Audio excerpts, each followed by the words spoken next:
it's going to be very difficult to not compare the Playmobil movie to the Lego movie. They are very different films, very different production companies, and a very different premise.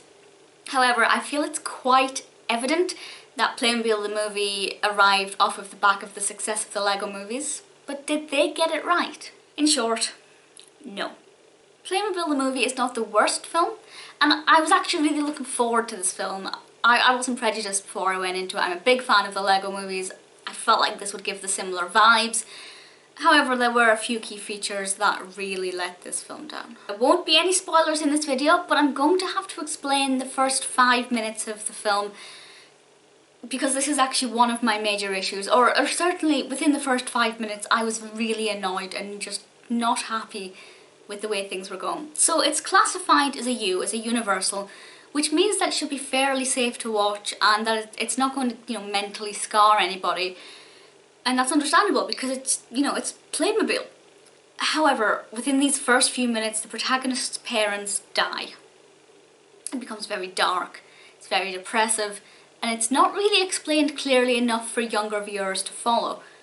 There are some other parts in the film as well where the tone just isn't right, and I won't spoil any more by giving away any more examples, but I felt that in that beginning, the death wasn't explained enough for very younger viewers to follow the story, and it was far too dark and gloomy straight away. It was like 2 minutes, oh hey, by the way kids, people die, and this is tragic, and yes, children need to learn about death, but not in that way. The film is also a terrible influence.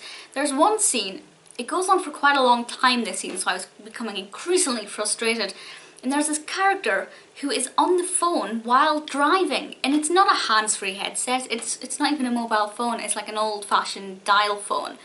And he's talking and driving and there is no repercussions at all. He doesn't crash, he doesn't get killed, he doesn't get his head chopped off. It's basically just saying, hey kids, talking while on the phone while you're driving is perfectly awesome, go ahead and do it and it'll be mightily okay. Granted, younger kids watching this are not going to be driving for quite a few years, but it's not the point. These films are supposed to set an example for children, and yes, characters can do bad things and naughty things, but there are supposed to be repercussions, and if this character isn't brutally maimed for driving while using his phone, then it's just unacceptable. Credit where credit is due, the narrative is interesting.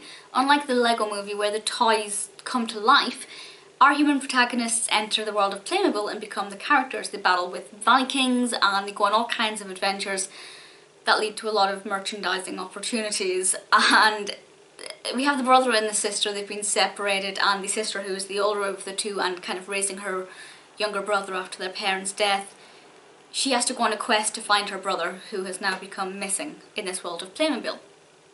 There is a good emotional message, or two emotional messages there, about not fighting with your siblings and instead appreciating them for who they are, while also allowing children to be children and just enjoy playing. However, the ending is so rushed that this is kind of glossed over, and it should have been at the forefront, but it was just really brushed over, and the ending was ridiculously short. The film was directed by Lino DiSalvo, and I believe this was his directorial debut, though he has done a lot of animation work, including on Frozen. Anya Taylor-Joy did a fantastic job as Marla, the older sister, and Gabriel Bateman was wonderful as the younger brother Charlie. Daniel Radcliffe voiced a character. There were a couple of other notable names voicing. Nobody that really made me excited. It was an interesting cast, but other than that, I don't think I laughed once. I certainly didn't cry. I gave the film a chance and it let me down. Apart from a little anger, I don't think I actually really felt any emotions whatsoever. Maybe I'm just not the target audience,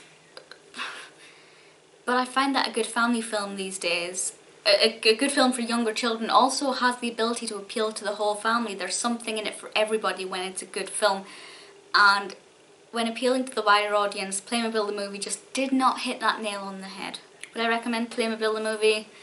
Yes, if you're under the age of 5 or are obsessed with Playmobil. Otherwise, no, I would not.